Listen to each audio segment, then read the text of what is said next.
Hi guys, இன்றைக்கி நம்ம சேனலில் சக்கரை பொங்கல் எப்படி செய்யறதுன்னு தான் பார்க்க போகிறோம். ஒரு 3 இன்க்ரீடியன்ட்ஸ் மட்டும் வச்சு நம்ம இந்த சக்கரை பொங்கல் பண்ண போகிறோம். ஸோ மறக்காமல் சேனலை சப்ஸ்கிரைப் பண்ணிக்கோங்க. வாங்க வீடியோக்குள்ளே போகலாம். இப்போ இந்த சக்கரை பொங்கல் செய்யறதுக்கு 2 டம்ளர் பச்சை அரிசி எடுத்துக்கோங்க. அதே டம்ளரில் 1 டம்ளர் பாசிப்பருப்பு எடுத்துக்கோங்க.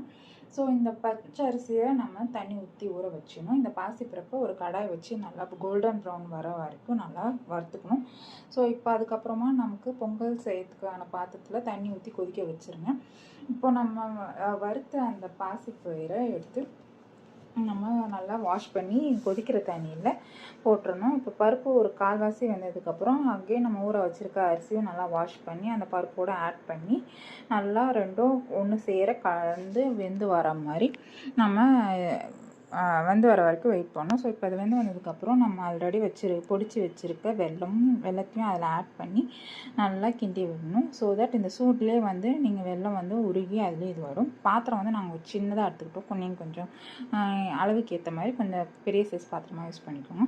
ஸோ இப்போ இது ரெடி ஆகிடுச்சு. இப்போ நம்ம ஒரு கடாயில் நெய் ஊற்றி அதில் முந்திரி பருப்பு அதே மாதிரி திராட்சை இது ரெண்டுத்தையும் போட்டு நல்லா வறுத்து பொங்கலில் ஆட் பண்ணிக்கோங்க. ஆட் பண்ணதுக்கப்புறமா நீங்கள் நல்லா மிக்ஸ் பண்ணி விட்டு லைட்டாக ஒரு பிஞ்ச் சால்ட்டும் வந்து நீங்கள் ஆட் பண்ணிங்கன்னா பொங்கல் வந்து இன்னும் ரொம்ப டேஸ்ட்டாக வரும். ஸோ தட் அந்த ஸ்வீட் வந்து என்ஹான்ஸ் பண்ணி கொடுக்கும். அவ்வளோதான், பொங்கல் வந்து ரெடி ஆகிடுச்சு. சீரியஸ்லி இந்த பொங்கல் ரொம்ப எம்மியாகவே இருக்கும். எங்கள் வீட்டில் பொங்கல் எப்பயுமே சூப்பராக இருக்கும். ஸோ